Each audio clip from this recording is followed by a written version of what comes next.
जब तक पति जिंदा था उसने कभी श्रृंगार न छोड़ा। हमेशा सच संवर कर रहा करती थी, मगर जब से पति ने दुनिया छोड़ी उसका भी श्रृंगार छूट गया। अब तो उसे अच्छे कपड़े पहनने का भी मन न करता था। एक गाउन में पूरा पूरा दिन निकाल देती, कभी कभी तो बालों को कंघी भी न करती। अंदर से वो पूरी तरह से टूट चुकी थी, मगर बाहर से बिल्कुल खामोश। पिता की मृत्यु के बाद छोटा बेटा और बहू भी अपने बच्चों के साथ माँ के साथ आकर रहने लगे। माँ हर रोज़ सुबह उठकर काम में जुट जाती, बिना किसी से कुछ बोले। बहू बेटे अपने बच्चों के साथ मस्त थे। बच्चे भी दादी के साथ कम ही बैठते थे। खाली समय में वो या खेल रहे होते थे या टीवी देख रहे होते। माँ काम निपटाकर अक्सर ही बाहर बरामदे में बैठकर आने जाने वालों को देखती रहती। इसी तरह दिन काट रही थी। बेटा बहू वीकेंड पर अक्सर ही अपने बच्चों के साथ घूमने निकल जाते। और माँ क्यों जाती? माँ को घर की रखवाली जो करनी थी। बहू का हर बार एक ही बहाना होता, मम्मी जी बड़ा मन होता है कि आप भी हमारे साथ चलती, मगर घर पर भी किसी का रहना ज़रूरी है ना। माँ का भी हर बार एक ही जवाब होता, अरे नहीं बहू, तुम जाओ, तुम्हारे घूमने की उम्र है। वैसे भी मेरा शरीर कहाँ साथ देता है और घर में किसी का होना भी ज़रूरी है। बहू सास के जवाब से संतुष्ट हो जाती, मगर हर बार वो फॉर्मेलिटी करना नहीं भूलती। इसी तरह 4 साल गुजर गए।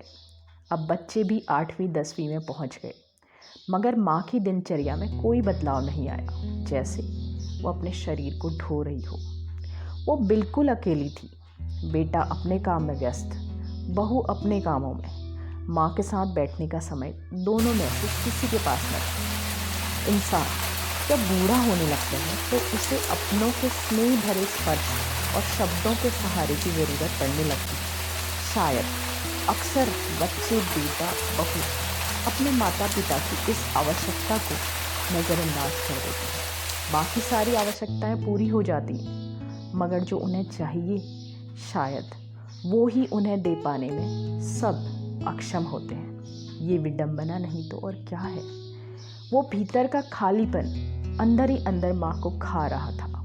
ये कोई भी नहीं जानता था। इसी तरह धीरे धीरे वो बीमार रहने लगी। खाना भी एक समय ही खाती, बिल्कुल बड़े बेमन से। रोटी एक ही निगल पाती। खाने से भी उसका मन उठने लगा था। जब तक सांस चल रही थी वो भी चल रही थी, और सास जब तक काम करती थी, चलती फिरती थी, तब तक बहू का व्यवहार सास के साथ सही रहा। मगर जब से सास ने खाट पकड़ी, बहू को उसके लिए कोई भी काम करना बड़ा अखरने लगा। कई बार सास आवाज़ लगाती और लगाते लगाते थक जाती, मगर बहू सुनती ही न थी। सास को कभी प्यास लगती, कभी करवट बदलनी होती। भारी भरकम शरीर था, इसलिए वो खुद से पलट नहीं पाती थी। अब तो बहू के वीकेंड भी गए। सास के साथ एक व्यक्ति का परमानेंट होना ज़रूरी था। दिनों दिन सास की बीमारी बढ़ती गई। पहले सहारे से बाथरूम तक तो जा पाती थी, मगर अब ये हाल था कि वो बिस्तर से उठ ही नहीं सकती थी। बहू के 2 बच्चों का काम तो था ही, घर का काम भी, और साथ में 24 घंटे सास की तीमारदारी। बहुत दिन तक वो अपने गुस्से को अंदर दबा न सकी।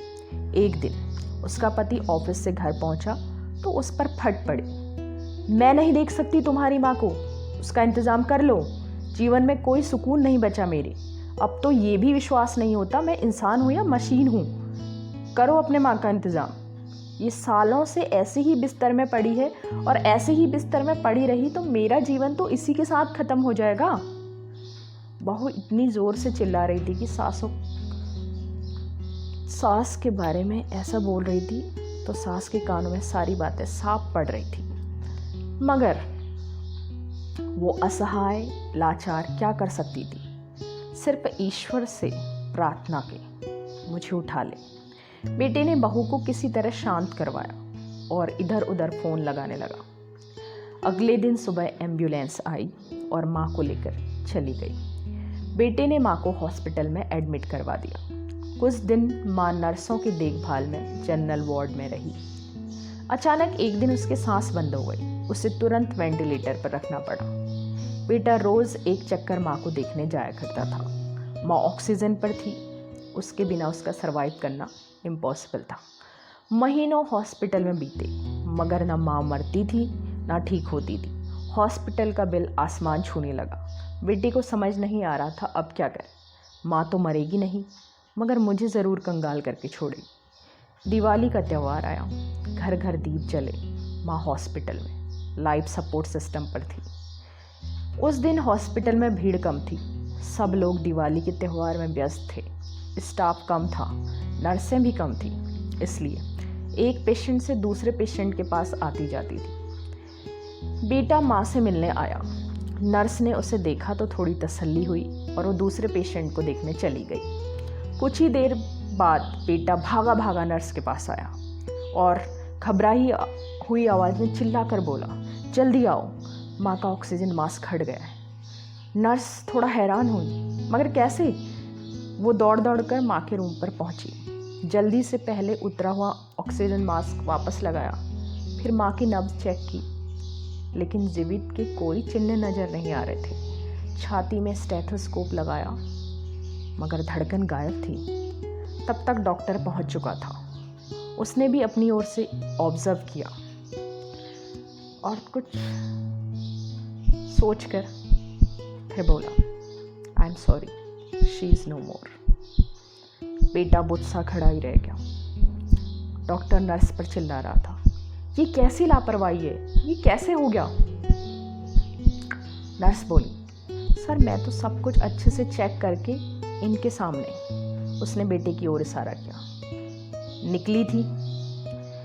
डॉक्टर ने बेटे की ओर हैरानी भरी नज़रों से देखा, मगर बेटा अब भी बुत बना हुआ खड़ा ही था। और ये बात बस एक रहस्य बनकर रह गई, क्योंकि इसका सबूत या तो माँ दे सकती थी, ऑक्सीजन मास्क किसने हटाया, कैसे हटा, जो कि अब इस दुनिया में नहीं थी, और या बेटा ही जान सकता था। तीसरा कोई इसका गवाह नहीं था।